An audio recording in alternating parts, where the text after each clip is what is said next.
Hi guys, welcome back to my channel. It's your girl Toya, and I'm here to give you my 2 cents on Growing Up Hip Hop Atlanta, Season 4, Episode 4.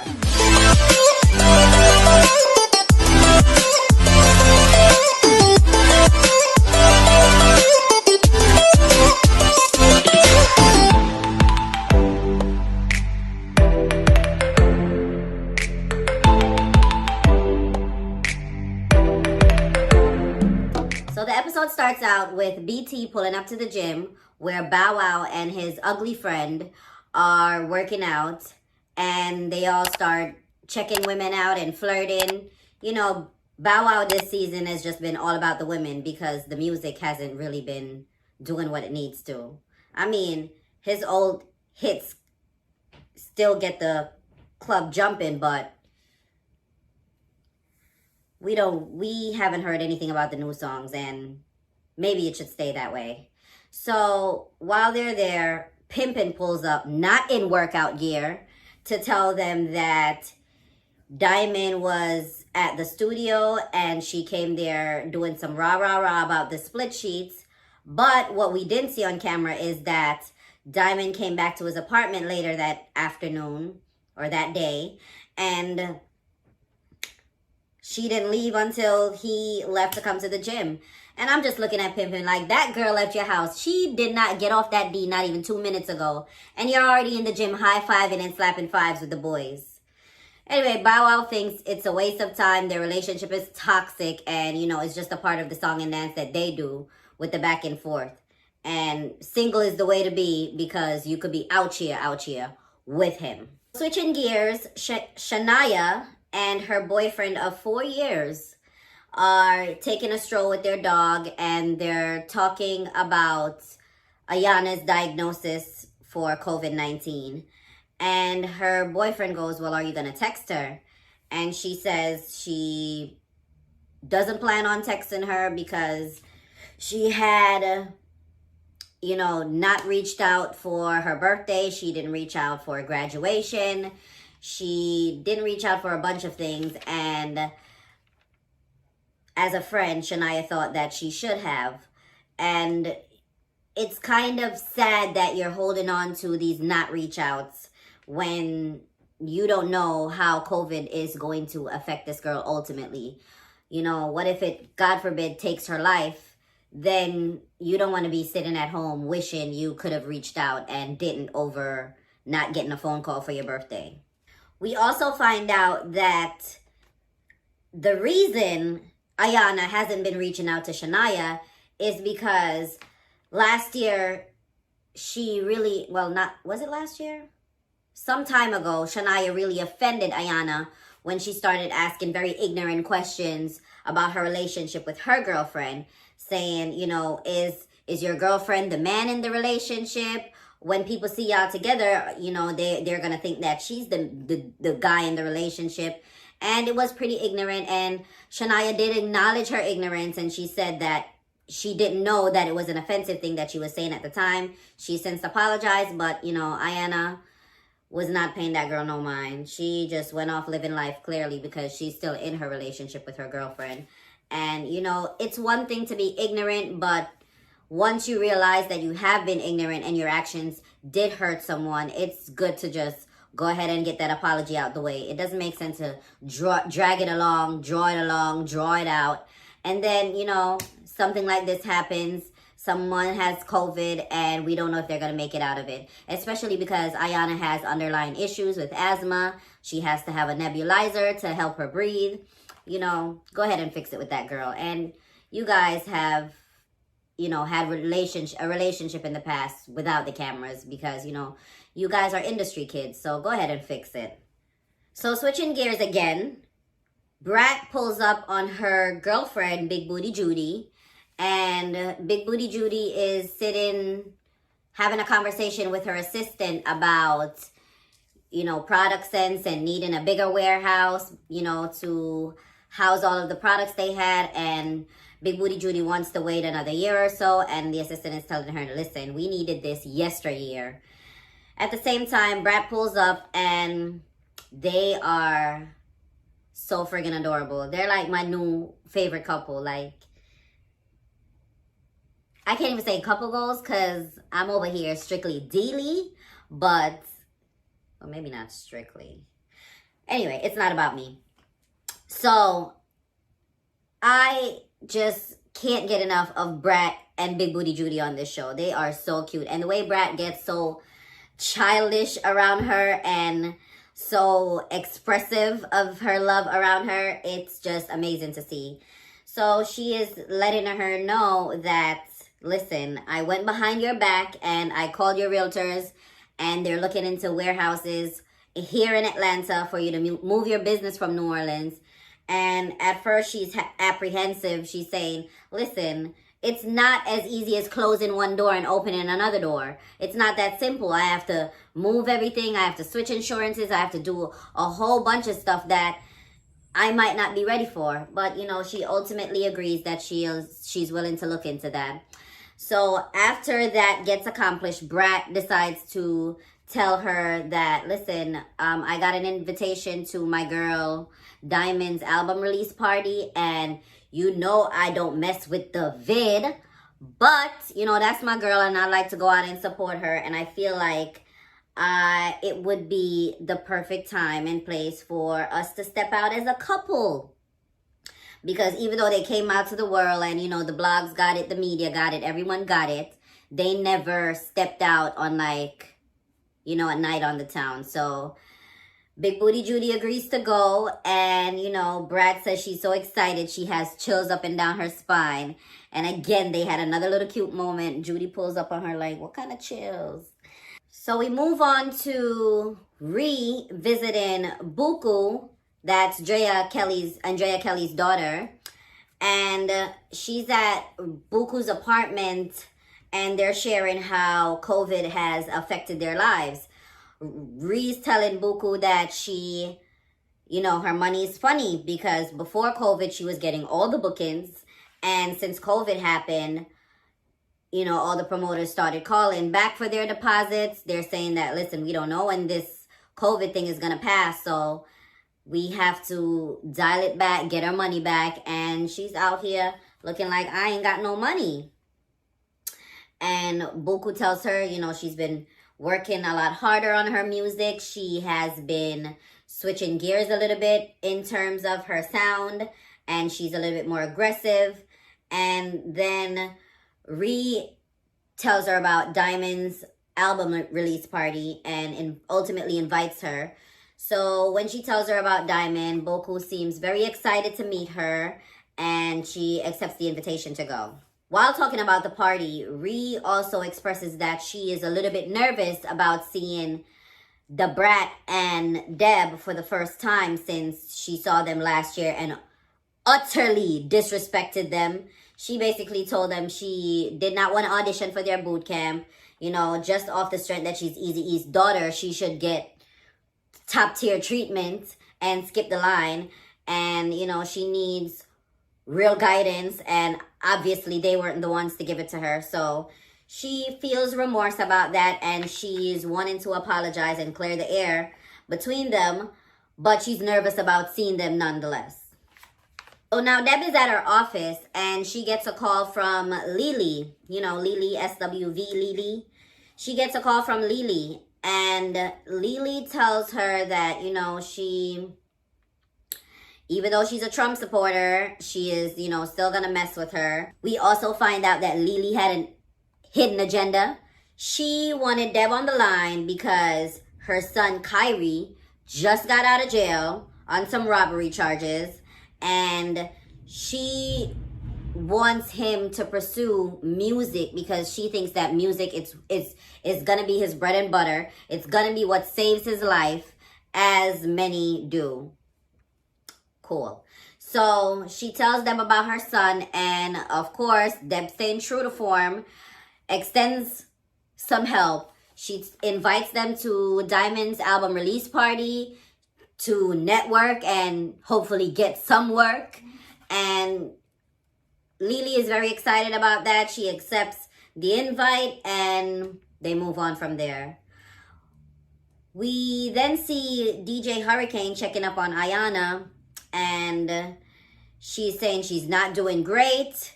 she had an asthma attack just, going to take a shower. And even though she has the nebulizer, it's helping, but, it's not the flu. Don't get it twisted. She is out here in agony. It's killing me. Y'all remember that commercial? Agony. It's killing me in my brain. So, he tells her that he's putting together a care package to drop off with vitamins and garlic and lemons and limes and everything, and she's gonna get all better. And she agrees to take it, but, as long as they don't come in contact with each other, because she doesn't want to get him ill.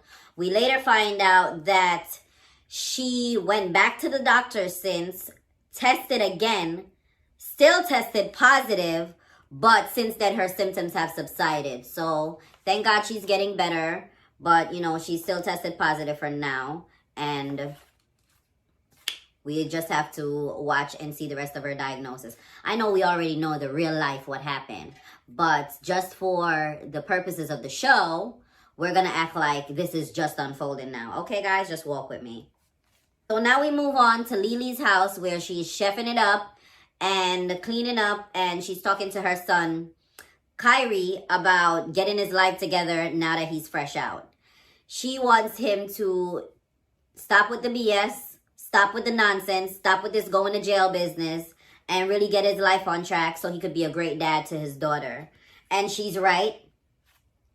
So we switch over to Kyrie's confessional, and he's telling us that, he's had it rough, he's had screw-ups, and just the way he was talking about looking into the future and laughing and giggling and snickering, I ain't like it. It sounds like jail talk to me, and us Jamaicans will call that ginal. You look ginal bad. Anyway, his mother was like, listen, take this seriously. We got invited to an industry party by Deb, and she tells me that it's for Diamond's album release party, and he saw stars in his eyes at the mention of Diamond's name. He got a crush, y'all. And his mother sees it, sees right through it, says he's girl crazy, and tells him, listen, take this seriously. We're going there to work. And this is not about going there to act a fool, okay? Okay, so now we finally get to the day of Diamond album release party. And everyone starts arriving and sanitizing and talking about how it's their first event since COVID happened, and they're all nervous but excited to be out, and things are a lot different now than what it was for an album release party pre-COVID. So once, everyone socializes a little bit, Buku, Ree, and Diamond sits down, and they're talking about Ayana's positive COVID results.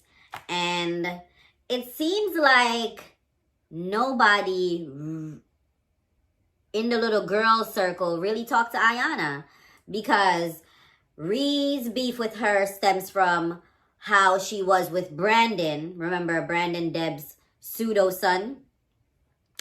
And about what she was saying about Brandon on Twitter. And I guess Ree, messes with Brandon heavy, so she just didn't want to hear that. So, it's some secondhand beef. And then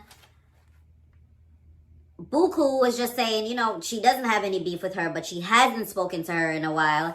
And she feels bad now that she's hearing that she has COVID, because she hasn't spoken to her in a while. Maybe she should reach out. At the same time, Shania walks over, joins the conversation, says her 2 cents about it. She is not going to reach out to Ayana because she doesn't want to seem nosy, like she's out here minding Ayana's business when they don't talk.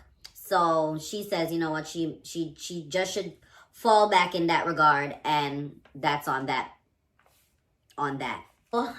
Brat and Big Booty Judy make their grand arrival, and everyone was shocked and surprised in a good way, and they greeted some folks and moved on. Shortly after, Bow Wow and Pimpin show up. Bow Wow has to be the center of attention. He's all rambunctious. He comes in hot and loud, and he greets Brat, he greets Big Booty Judy, and immediately he wants the shots and the women. So he goes off to do his own thing.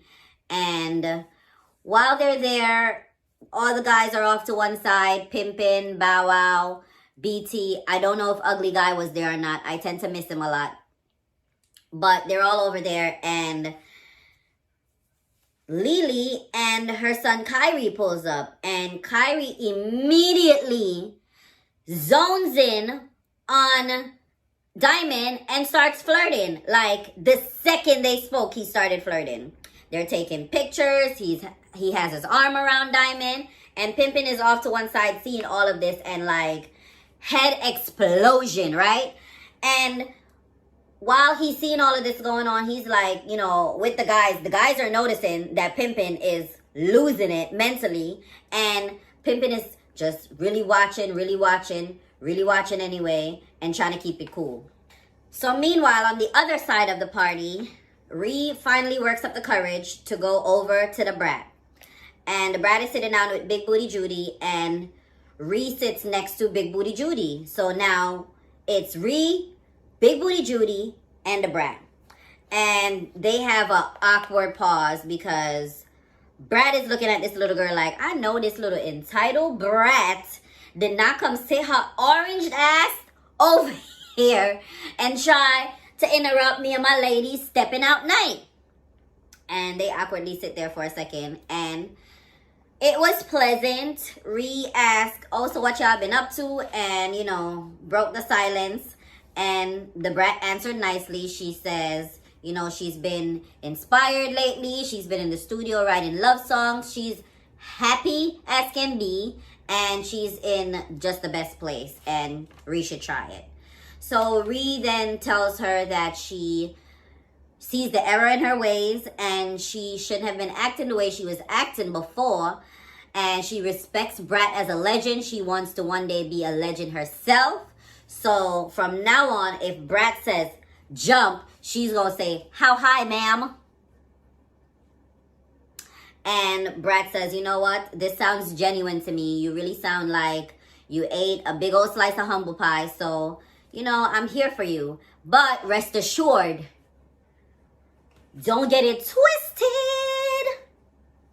If you start acting up again, I'm going to be the first to let you know. And I believe it. So while they're having their nice little powwow, they hear some ruckus that gets their attention across the room. And of course, it's Bow Wow over there flirting with girls.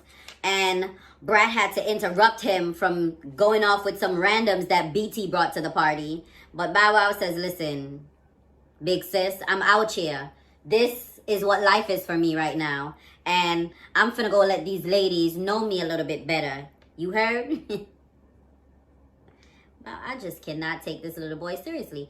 Drop down in the comments and let me know if y'all genuinely ride for Bow. And in another corner of the party, Deb, Lily, and Drea are off talking, and they're basically just letting Deb know, like, listen, Deb, we still rock with you 10 toes down, even though you batshit crazy for rocking with Trump the way you rocking with him. You know, regardless of your delusions, we are your girls, girl. And that was cute to see. I guess they're a little bit forgiving of this. And you know what? That's a good lesson for these politicians out here. You can disagree and still coexist and respect each other. Go on with the lessons, Deb. It's the lessons for me. Anyway, so now we go back to Pimpin's problem. And Pimpin's problem is Kyrie flirting with his on again, off again, now girlfriend, because they got back together 3 minutes ago.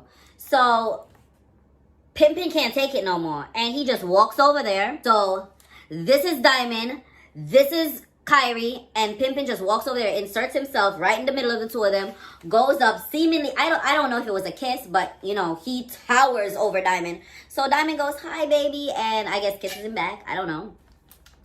And I guess while he went over there to do that, he stepped on old boy's shoe. Because that man was mad enough to tap him and go, listen, buddy, you stepped on my boot, though. And then Pimpin turns around and was like, what? Stepped in that man's face. Also, Pimpin is also taller than he is. So he's stepping to him like, I'm like, Pimpin, it's COVID times. You have that mask hanging off your friggin' ear. At least put it across your face before you go step in this man's face. I mean, he was in Diamond's face, so technically I guess you could get like COVID through that. But anyway, that's not the point. So he was like, I'm gonna slap the shit out of you.